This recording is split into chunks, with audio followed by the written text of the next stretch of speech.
Hay que recordar que mientras nosotros más escudriñamos las Escrituras, vemos también la obra del Señor en toda su amplitud, vamos también conociendo la riqueza de lo que creemos. En el credo, que quisiera más adelante también ir tocando esos puntos esenciales que nos propone el credo, que recoge de manera resumida, condensada, la riqueza de nuestra fe. Pero asimismo nosotros vamos mirando en el ministerio de Jesús desde su amplitud, conociendo aquellas cosas que realmente debemos creer, que la iglesia nos propone. Y así vamos a estar, vamos a dejar de estar dubitantes. Y más en la actualidad, que nos encontramos tantas personas hablando y que sus expresiones a veces hasta parecen lógicas, sustentadas en las Escrituras. Pero para decirles que no hay nada en la Iglesia Católica que nosotros creamos desde la doctrina oficial que no esté sustentado en las Escrituras, que explique y que ayude a una mejor vivencia de ella. Y por ello entonces, continuando con esta doctrina en torno al pecado que encierra en sí el sacramento de la confesión, viendo la realidad humana.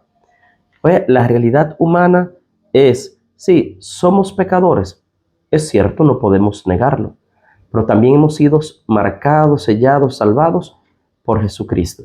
Pero el pecado no deja de seguir en nosotros su seducción, incluso hasta de querer inyectar su fuerza y su dominio en nuestras vidas, porque nos ha dejado herido, aunque seamos ya perdonados desde la raíz misma del pecado a través del bautismo, pero nos deja la herida y esta herida nos inclina al pecado. Y por mucho que nosotros digamos que estamos salvos, mientras estemos en este cuerpo mortal, seguiremos nosotros sintiendo esas inclinaciones hacia el pecado que está a la puerta. Y está a la puerta. Pero nosotros lo que debemos es tener claridad en las diferencias. Porque aunque es pecado, pero según su objeto o según su gravedad, según nos dice el catecismo de la Iglesia Católica, que es importante que nosotros lo veamos, el catecismo. Podemos iniciar desde el numeral 1850 hasta el 1876. Allí podemos ver, queridos hermanos, con detalle lo que es la doctrina del pecado. Y me gustaría detenerme en el pecado según su gravedad, que nos presenta el catecismo, diciéndonos que hay pecados mortales y pecados veniales. ¿Y cómo? Entonces esto se lo está inventando la iglesia.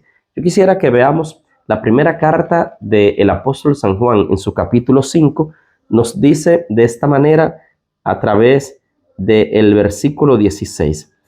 Si uno ve a su hermano cometiendo un pecado que no lleva a la muerte, es interesante esto. Un pecado que no lleva a la muerte, a ver, detengámonos un poquito aquí. Y el pecado, la paga no es la muerte.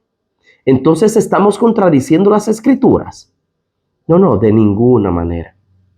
Entonces por eso se habla de pecados mortales y pecados veniales. Entonces el pecado que lleva a muerte es el pecado mortal.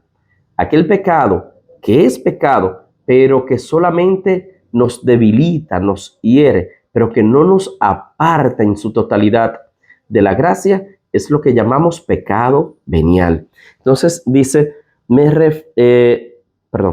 dice, si ve a su hermano cometiendo un pecado que no lleva a la muerte, ore y Dios dará vida al hermano. Me refiero a los que cometen pecados que no llevan a la muerte. Dice, porque hay pecados que son mortales, hay pecados que llevan a la muerte. Entonces, no es invento de la iglesia, es haciendo un recorrido sobre lo esencial, queridos hermanos, del ministerio de Jesús y lo que la iglesia también comenzó desde sus orígenes a practicar y a comunicar. Y en torno entonces a este pecado es importante que nosotros tomemos conciencia. Les repito, Catecismo de la Iglesia Católica, a partir del numeral 1850 hasta el 72, 74, pueden seguirlo ahí, que es excelente. Y allí podemos ver de manera detallada. ¿Por qué? Porque recordemos, el pecado mortal sí tiene que llevar a la confesión.